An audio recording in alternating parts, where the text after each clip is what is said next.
ये वीडियो मैं MBA first sem के स्टूडेंट्स के लिए बना रहा हूँ। अभी आप लोग के एग्जाम्स आने वाले हैं, बहुत सारे न्यूमेरिकल सब्जेक्ट्स आपको मिलेंगे। There are 8 subjects are there, fundamental of management, economics, operations, marketing management, IT, OB, cost and management and business stats. अभी हम लोग सारे ओबी के वीडियोस, ऑर्गेनाइजेशन बिहेवियर के सारे वीडियोस हम लोग अपलोड कर रहे हैं। उसके लिंक मैं आपको शेयर करूंगा, बट जो लिंक मैं शेयर करूंगा उन चैनल्स को सब्सक्राइब कर लेना और कमेंट या लाइक जरूर करना, क्योंकि नेक्स्ट जो हम थ्योरी सब्जेक्ट्स डालने वाले हैं उसका नोटिफिकेशन वही मिलेगा, क्योंकि हम आपको रेगुलर लिंक नहीं शेयर कर पाएंगे। साथ के साथ 2 प्रैक्टिकल सब्जेक्ट्स हैं, न्यूमेरिकल सब्जेक्ट्स हैं, cost accounting and business states. Seriously इनको लेके चलना, क्योंकि इनमें सबसे ज्यादा बैक आती है। अगर इसका कोई डाउट है या क्लासेस लेना हो तो मेरा नंबर है, आप इस पर कॉल कर सकते हैं। मेरा क्लासेस ऑनलाइन ऑफलाइन रिकॉर्डेड तीनों मोड पे क्लासेस चल रहे हैं। बेसिकली हम लोग का जो क्लासेस है वो ऑनलाइन ऑफलाइन रिकॉर्डेड तीनों मोड पे चल रहा है। आराम से मैं सिलेबस करा दूंगा, आपको कहीं दिक्कत नहीं आएगी। और थ्योरी सब्जेक्ट्स में फ्री ऑफ कॉस्ट अपलोड कर रहा हूँ। हम लोग की जो फैकल्टी मेंबर्स हैं वो लोग पढ़ाते हैं, तो सब्सक्राइब जरूर कर लेना चैनल को, नहीं तो नेक्स्ट थ्योरी सब्जेक्ट के आपको नोटिफिकेशंस नहीं मिलेंगे। Okay, best of luck for your examination. OB start करते हैं। Individual behaviour in global perspective. अब देखो, एक इंडिविजुअल एम्प्लॉय का ग्लोबल पर्सपेक्टिव में कैसा बिहेवियर है उसकी हम बात करते हैं। अलग अलग पॉइंट्स में से एक्सप्लेन कर रहा है, इंपॉर्टेंट है एग्जामिनेशन पॉइंट ऑफ व्यू से। ठीक है, ध्यान से पढ़ना। क्या कह रहा है? पहला पॉइंट इन्होंने बात करी है मोटिवेशन की, कि भाई आपको काम करने के लिए मोटिवेशन किस चीज से मिलेगा। ठीक है, in multicultural work environment not everyone is motivated by the same factor. जरूरी नहीं है कि, हो सकता है अगर आप 3 स्टूडेंट्स हैं तो इनका हो सकता है कि मनी इनका एक फैक्टर हो सकता है आपके लिए एक रिस्पेक्ट फैक्टर हो जो आपको मोटिवेट कर दो कि भाई इनको तो पैसा चाहिए। जैसे जैसे सैलरी में इंक्रीमेंट होगा, बोनस होगा, वो इन्हें मोटिवेट करता है आगे काम करने के लिए। आपको कंपनी में रिस्पेक्ट मिलना, अगर ये आपका फैक्टर है कि भाई मुझे रिस्पेक्ट चाहिए, पैसा थोड़ा कम मिल जाएगा चलेगा लेकिन मुझे रिस्पेक्ट चाहिए। हो सकता है इनका इनका एक फैक्टर हो कि भाई इनको वर्किंग कंडीशंस अच्छी चाहिए। बीइंग अ गर्ल, हो सकता है इनका पर्सपेक्टिव हो कि भाई मुझे सिक्योरिटी चाहिए कंपनी में। ऐसा नहीं हो कि भाई कंपनी में पॉलिटिक्स बहुत ज्यादा है या फीमेल्स के लिए सिक्योरिटी नहीं है। तो हर किसी पर्सन का अलग अलग फैक्टर्स होते हैं जो उन्हें काम करने के लिए मोटिवेट करते हैं। तो ये क्या कह रहा है? Not everyone is motivated by the same factors. अभी क्या कह रहे हैं? अब क्या क्या फैक्टर्स हो सकते हैं जो मोटिवेट कर सकते हैं? Motivational appeals, reward for performance, जो आपका परफॉर्मेंस है उस पर आपको रिवॉर्ड मिल रहा है, अवार्ड्स मिल रहे हैं, है ना, सर्टिफिकेट्स मिलते हैं, मेडल्स मिलते हैं एक्सेप्शनल परफॉर्मेंस के लिए, मॉनेटरी हाइक्स भी होते हैं, मॉनेटरी नॉन मॉनेटरी दोनों होते हैं। ठीक है, तो ये सब आपके मोटिवेट करने के लिए हेल्पफुल हो सकता है। ये पॉइंट हो गया आपका point number 1, which is motivation across culture. अलग अलग कल्चर्स में, अलग अलग कंट्रीज में मोटिवेशन डिफरेंट होता है। क्या क्या होता है अब देखो कल्चरल कॉन्ट्रास्ट एंड मोटिवेशन, मतलब मोटिवेशन में अब अलग अलग पॉइंट है, सब पॉइंट्स में इसे डिफाइन किया गया है कि अगर आप मैनेजमेंट स्टाइल की बात कर रहे हैं, मैनेजमेंट स्टाइल की बात करें, ध्यान से पढ़ना, देखो इंपॉर्टेंट है। मैनेजमेंट स्टाइल क्या कह रहा है? These are important and effective motivators in each culture. हर एक कल्चर का अलग अलग मोटिवेशन फैक्टर्स होते हैं। अमेरिकन स्टाइल, अब आप यहाँ पे किसकी बात कर रहे हो? अमेरिकन स्टाइल जो है, अमेरिकन जो सिटीजन है उनका क्या है? They are characterised by professionalism and friendliness. इनका मोटिवेटर क्या है कि इन्हें प्रोफेशनलिज्म चाहिए काम में। ऐसा मतलब ऐसे नहीं कि घर की तरह काम हो रहा है ना, प्रोफेशनली काम होना चाहिए। कलीग्स में फ्रेंडलीनेस होनी चाहिए, फ्रेंड्स की तरह आप काम करेंगे। ऐसा नहीं है कि भाई आप बिल्कुल आए और आप बहुत स्ट्रिक्टली काम करे जा रहे हैं, आप अपनी बाकी चीजों पर फोकस ही नहीं कर रहे, कलीग्स जो है उनको आप फ्रेंड्स नहीं बना रहे हो, है ना, वो नहीं होना चाहिए। फ्रेंडली बिहेवियर भी हो, साथ में प्रोफेशनलिज्म भी हो, ये अमेरिकन स्टाइल कहता है। ठीक है, ये सब होगा तब अमेरिकन सिटीजन्स जो है या अमेरिकन एम्प्लॉयज जो है वो मोटिवेट होते हैं। ठीक है, अब देखो जापानीज मैनेजर्स की बात करते हैं, तो जापानीज मैनेजर्स क्या कह रहे हैं? They motivate employees through continuous counsel and persuasion. Continuously counselling हो, उनको ट्रेनिंग प्रोवाइड करी जाए, उससे वो मोटिवेटेड फील करते हैं। अरब मैनेजर्स जैसे यूएई टाइप जो आपके कंट्रीज हैं, अरब कंट्रीज जो है, वहां के मैनेजर्स कैसे मोटिवेशन, उनका मैनेजमेंट स्टाइल कैसा है? Parenting type role. जैसे पेरेंट्स होते हैं ना, पेरेंट्स हमें राइट एंड रॉन्ग सब बताते हैं, ये चीज आपके लिए सही है, ये चीज गलत है, आपको प्रोटेक्ट करके चलेंगे। सिमिलरली अरब मैनेजर्स होते हैं, वो पेरेंट्स की तरह अपने सबऑर्डिनेट्स को हेल्प आउट करते हैं, राइट। तो ये सब हर एक कंट्री का अपना अपना मैनेजमेंट स्टाइल है। आप अमेरिकन स्टाइल क्या कह रहे हैं कि भाई हम अपने सारे सबऑर्डिनेट्स को प्रोफेशनली भी ट्रीट करेंगे और एक फ्रेंडली बिहेवियर भी होगा between the manager and subordinate. Arab का अलग है सॉरी। एंड जापानीज मैनेजर्स किस तरह से काम करते हैं? काउंसलिंग, मतलब आपको प्रॉपर गाइड करना, मोटिवेट करना, ट्रेनिंग प्रोवाइड करना, इस तरह से काम करते हैं।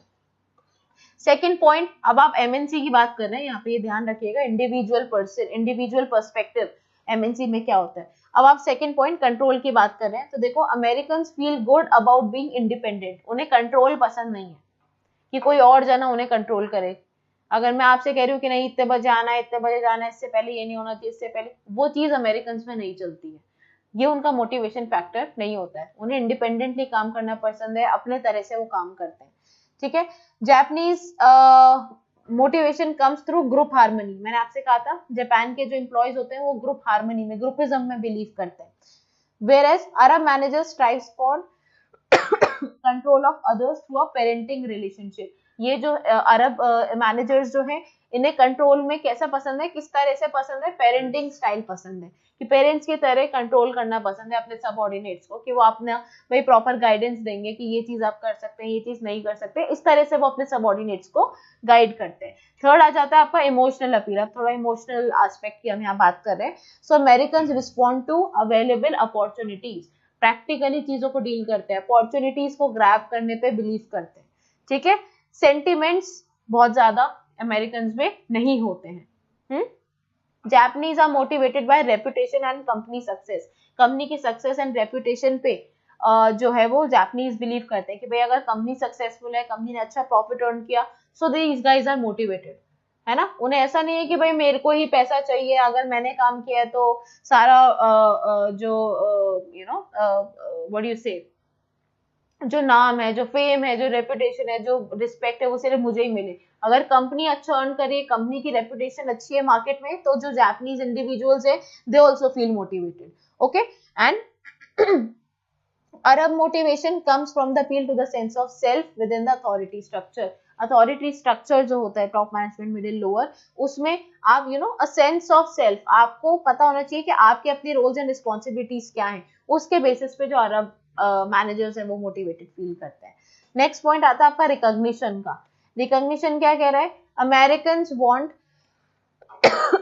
To be directly recognised for their contribution, sorry, American जो है वो कैसे रिकॉग्निशन उन्हें पसंद है अपनी परफॉर्मेंस को, उनका जो कंट्रीब्यूशन है, उन्होंने जो काम किया है कंपनी में, उसके बेसिस पे इन्हें जो रिस्पेक्ट मिल रही है, जो रिकॉग्निशन मिल रहा है, वो होने चाहिए कि भाई मैंने काम किया है, मैंने मेहनत करी, तो मुझे उसका रिकॉग्निशन रिस्पेक्ट सब मिलना चाहिए। ये अमेरिकन का थॉट प्रोसेस होता है। जापानीज जो है, Japanese recognition comes through identification with in the group, group में अगर आपको सब जानते हैं, आपको आपके नाम से जानते हैं, ठीक है, तो वो चीज इन्हें मोटिवेट करती है, वो चीज इन्हें आगे काम करने में मोटिवेट करती है। Recognition in Arab culture generally results from individual status in the hierarchy, आपका जो हायरार्की है, ऑर्गेनाइजेशनल हायरार्की जो है, उसमें अगर आपको प्रॉपर रिस्पेक्ट रिकॉग्निशन मिल रहा है, उससे अरब मैनेजर्स मोटिवेट होते हैं। समझ में, हर एक कंट्री का भाई अलग अलग कल्चर है। अमेरिकन को डायरेक्टली रिकॉग्निशन पसंद है, उनका नाम हो, फेम हो, रिस्पेक्ट मिले अपने काम के बेसिस पे, ऐसे नहीं है कि बिना काम करे रिस्पेक्ट मिल रही है, काम किया है तो रिस्पेक्ट मिलनी चाहिए, ये अमेरिकन सोचते हैं।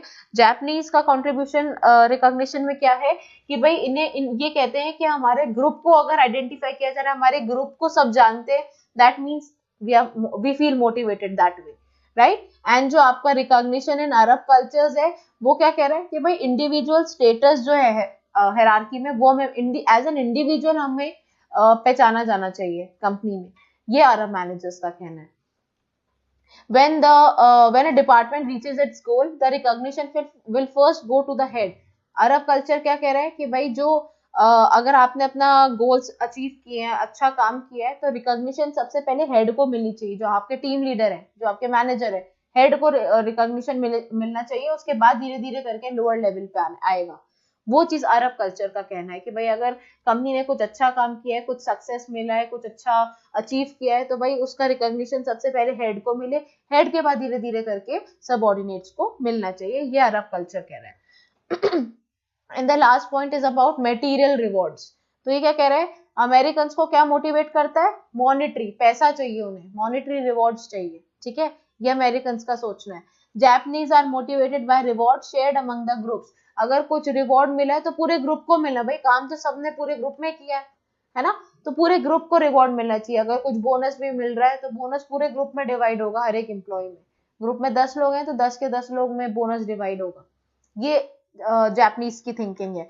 And Arab are motivated by gifts for the individual and family, कि भाई अगर आप अरब कल्चर क्या कह रहा है कि अगर आपने अच्छा काम किया, सब कुछ किया, तो आपको as an individual, as an employee आपको भी गिफ्ट्स मिलने चाहिए। वहां पे गिफ्ट्स का कल्चर ज्यादा है, वहां आपको भी गिफ्ट मिलना चाहिए। एंड साथ में फैमिली को भी गिफ्ट्स मिलने चाहिए। Gifts as a token of appreciation. ऐसा नहीं कि दिवाली गिफ्ट और वो वाले गिफ्ट की बात नहीं हो रही है। इट मीन्स कि जो एडमायरेशन है, जो आपका एप्रिसिएशन है, वो आपको एज एन इंडिविजुअल भी मिलना चाहिए और फैमिली में भी मिलना चाहिए। सो ये कल्चर होता है। आपको इन 3 कंट्रीज में डिवाइड किया है इस पूरे टॉपिक को। पहला पॉइंट क्या चीज आप मतलब 3 कंट्रीज कौन कौन सी हो गई हमने इसमें पढ़ा, अमेरिकन, फिर हमने जापान के बारे में पढ़ा और इसमें अरब कंट्रीज के, तीनों के बीच में डिफरेंशिएशन बेसिकली बताया जा रहा है। फर्स्ट पॉइंट हो गया आपका, फर्स्ट पॉइंट मतलब पहला पॉइंट था आपका मोटिवेशन अक्रॉस कल्चर। ये उसके सब पॉइंट्स थे कि मोटिवेशन में क्या क्या चीजें आ जाती हैं। मोटिवेशन हो गया। अब आ जाओ सेकंड पॉइंट पे जो आ गया आपका compensation. Compensation across different countries. तो ये क्या कह रहा है, कंपनसेशन पहले तो देखो क्या कंपनसेशन में क्या क्या इंक्लूड होता है। It includes wages and salaries, जो वर्कर्स का वेजेस है, एम्प्लॉयज की सैलरीज है, वो इसमें आ जाती हैं। इंसेंटिव्स आ जाते हैं, जैसे बोनस हो गया, पेंशन बेनिफिट्स हो गया, ये सारी चीजें आपके कंपनसेशन के पार्ट में आती है। अब आप ये देखो कि कंपनसेशन हर एक अलग अलग कंट्रीज में अलग अलग तरह से होता है। जैसे Japan workers earn over 3 times the wages of workers in other east Asian countries. East Asian country जो है, ईस्ट एशियन जैसे ताइवान हो गया, सिंगापुर हो गया, कोरिया हो गया, उनसे 3 times ज्यादा अर्न करती है जापान के जो वर्कर्स हैं। ठीक है, 3 times, ये याद रखना, ये याद रखने की चीज है कि जापानीज वर्कर्स जो है वो तिगुना कमा रही हैं ईस्ट एशियन कंट्री के एम्प्लॉयज से। तो ये चीज उन्हें मोटिवेट करती है, जो कंपनसेशन पार्ट है।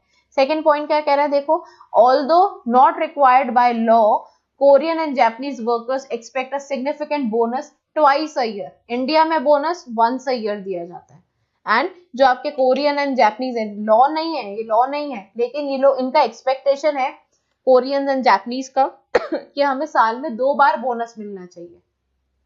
बोनस में भी इनके एक्सपेक्टेशन ज्यादा है। ठीक है, तो ये चीज इसमें आ जाती है। ये हो गया आपका कंपनसेशन वाला पार्ट। पहला पॉइंट पढ़ा हमने मोटिवेशन, दूसरा हमने पढ़ा कंपनसेशन। तीसरा और बहुत इंपॉर्टेंट पॉइंट आ जाता है, this is very very important, बहुत ध्यान से समझना, कल्चरल एडजस्टमेंट। अब देखो मैंने आपको बताया था एक्सपैट्रिएट। कौन होता है expatriate? An individual who lives and works away from his home country. Home country मतलब अपनी खुद की, जहाँ के आप सिटीजन है, उसके अलावा जिस कंट्री में जब आप जाके काम करते हैं, एक्सपैट्रिएट परफॉर्मेंस की आप बात करते हैं, that person is known as an expatriate, जो मूव कर रहा है होम कंट्री के अलावा किसी दूसरी कंट्री में। तो कल्चरल एडजस्टमेंट क्या कह रहा है, The process of cultural adjustment is a critical determinant of expatriate performance. अब ये देखो, जब एक person as an expatriate work करता है, ध्यान से सुनना, तो उसके अलग अलग स्टेजेस होते हैं। ठीक है, मैं आपको एक जनरल समझा देती हूँ, बुक में अभी मत देखो, पहले आप मेरी बात सुनो। डायग्राम देखते हैं, डायग्राम से समझ में आएगा। मैं बना रही हूँ यहाँ पे डायग्राम।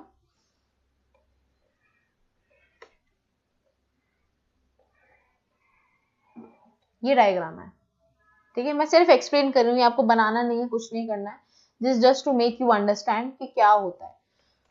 ये आता है आपका, अच्छा इस डायग्राम को ऐसे समझो,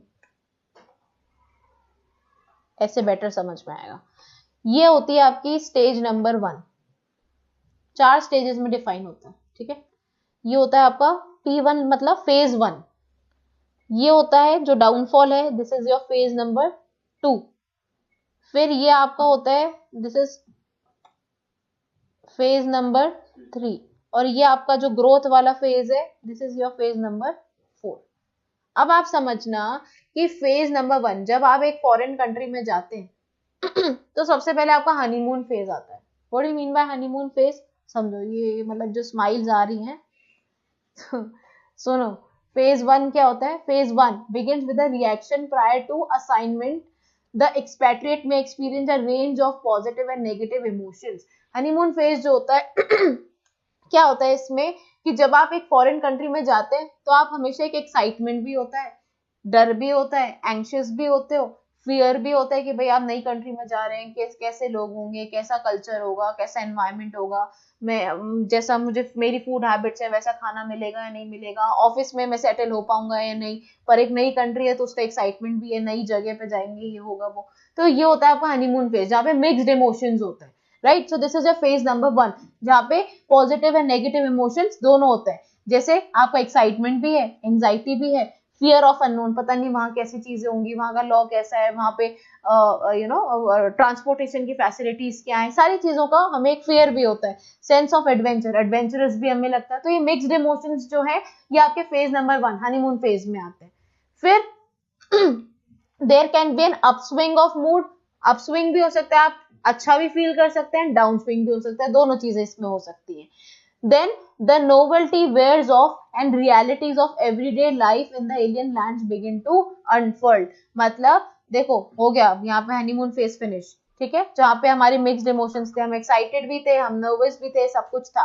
फिर आता है आपका फेज 2 जो डाउनफॉल में आया।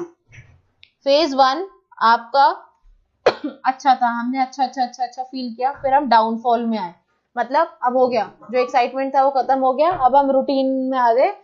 जैसे मैरिज होती है तो स्टार्टिंग में आता है honeymoon phase, where both the partners try to understand each other, है ना, हमें एक्साइटमेंट भी होता है, फियर भी होता है, दोनों चीजें होती हैं। फिर हम फेज 2 में आते हैं विच इज डाउनफॉल। अब हो गया, अब सब समझ लिया, एक बेसिक आइडिया लग गया हमें, ठीक है। हनीमून फेज खत्म हुआ तो यहाँ पे ये थोड़ा शॉक वाला फेज होता है, जहाँ पे आपको टेंशन ज्यादा होती है। टेंशन मतलब जब आप रियलिटी में आ जाते हैं, वो वाला फेज होता है ना, जो एक्साइटमेंट वाला, जहाँ पे दिमाग सब बंद है, क्या, हाँ सपनों वाला, ख्यालों वाला फेज खत्म हो गया। जब आप रियलिटी पे आते हो तो वो डाउनफॉल आता है कि भाई अब हमारी एक्चुअल लाइफ शुरू हो रही है।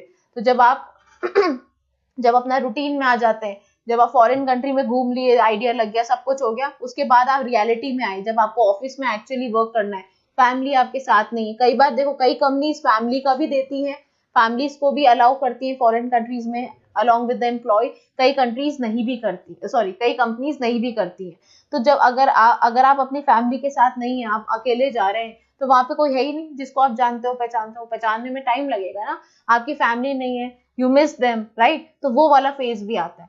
अब ये हो गया फेज 2, ठीक है। तो ये क्या बोला, फेज 2 ने क्या बोला कि जो आपकी नोवेल्टी है wears off, realities of everyday life, मतलब अब आप रियलिटी में आ गए, अपने रूटीन लाइफ में आ गए, वहां आपको रियलिटी चेक में थोड़ा डाउनफॉल आता है। फिर धीरे धीरे अब आप उससे मैनेज करना शुरू करते हो, फिर आपका अपस्विंग आता है वापस से, जैसा हम डायग्राम में देख रहे हैं, ठीक है। यहाँ डाउनफॉल आया, डाउनफॉल के बाद जब आप थोड़ा अपने आप को आपने संभाला तो आपका वापस से अपस्विंग आया, which is your phase number 3। 3 क्या कह रहे हैं, homesickness sets in and the downswing may commence that are feeling that the party is over। party is over मतलब जो रियलिटी वाला मैंने पॉइंट आपको बताया फेज 2 में, क्या पार्टी हो गई खत्म, जो एक्साइटमेंट था वो हो गया खत्म, अब आ जाओ अपने रूटीन लाइफ में, तो वो वाला फेज इसमें आ जाता है।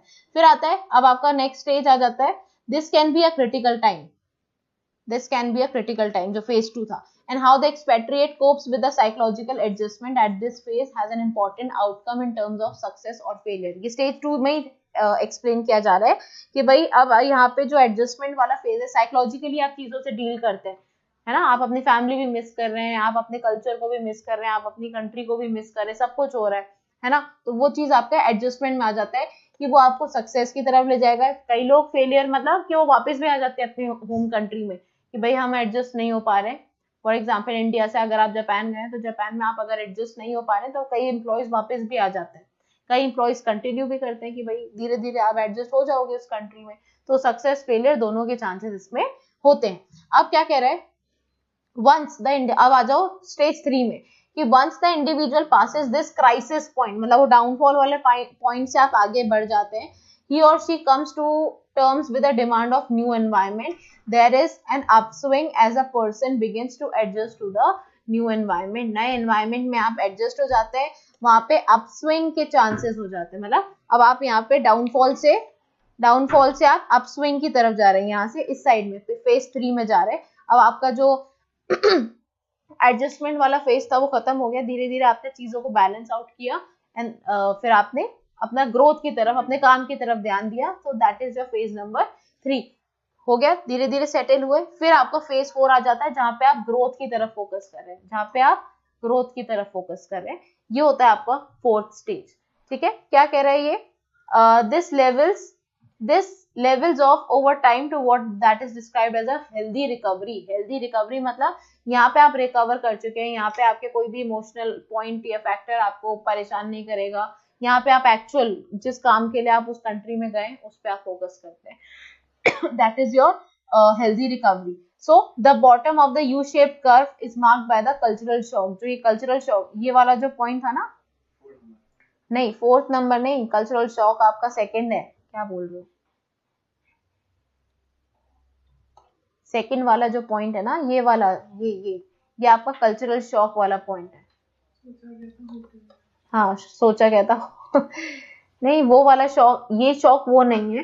देखो वही मैंने इसीलिए आपको वो मैरिज वाला एग्जांपल दिया। स्टार्टिंग में आपको होती है एक्साइटमेंट, जब आप अपनी रूटीन लाइफ में आ जाते हैं तब आपको शॉक लगता है, क्योंकि आपको चीजों से एडजस्ट करना पड़ता है, कई चीजों में कॉम्प्रोमाइज भी करना पड़ता है, इसीलिए इसको कल्चरल शॉक कहा गया है। शॉक वाली सिचुएशन होती है ना, भाई अब कैसे, नाउ व्हाट, अब कैसे मैनेज करा जाएगा, ये नहीं हो रहा, ये नहीं हो रहा, प्रॉब्लम्स आती हैं, खाना आपके पसंद का नहीं है, आप जापान चले जाओ, यूएस चले जाओ तो बहुत ब्लेंड फूड मिलेगा, वो इंडिया वाला स्पाइसी ऑयली वाला फूड तो मिलेगा नहीं वहां।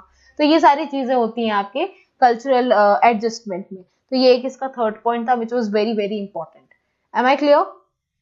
Now coming to the very last point of this individual perspective which is managerial responses. क्या कह रहे हैं, managerial responses vary across cultures, specific behaviour depend upon the attitude managers hold about the employees. ये क्या कह रहा है, managerial responses कह रहा है कि भाई मैनेज, अब यहाँ पे मैनेजर का रोल आ गया कि मैनेजर अपने एम्प्लॉयज को कैसे ट्रीट करता है, वो अपने एम्प्लॉयज को कैसे गाइड करता है, मोटिवेट कर रहा है या नहीं कर रहा है। मोटिवेशन का ये एक फैक्टर भी होता है कि भाई अगर आप सबऑर्डिनेट्स हैं फॉर एग्जाम्पल, ठीक है, आपको कोई गाइड करने वाला एक ऐसा स्ट्रॉन्ग पर्सन नहीं है, एक अच्छा लीडर नहीं मिला, तो क्या आप मोटिवेटेड फील करोगे? नहीं, आपको भी एक ऊपर से गाइडेंस चाहिए कि नहीं नहीं सब अच्छे से हो जाएगा, मैं आपको ट्रेनिंग दूंगा, ऐसे लीडर्स की जरूरत है हमें, राइट? तो वही मैनेजरियल रिस्पॉन्सेज की बात कर रहा है। The three primary attitude can be distinguished in 3 points which is ethnocentric, polycentric and geocentric. 3 points में से डिवाइड किया गया है। एथनोसेंट्रिक मैनेजर्स जो हैं they perceive foreign countries and their people as inferior to those of the home countries। 3 में इसको divide किया गया। एथनोसेंट्रिक मैनेजर्स जो है वो क्या कह रहे हैं कि they perceive foreign countries and their people as inferior।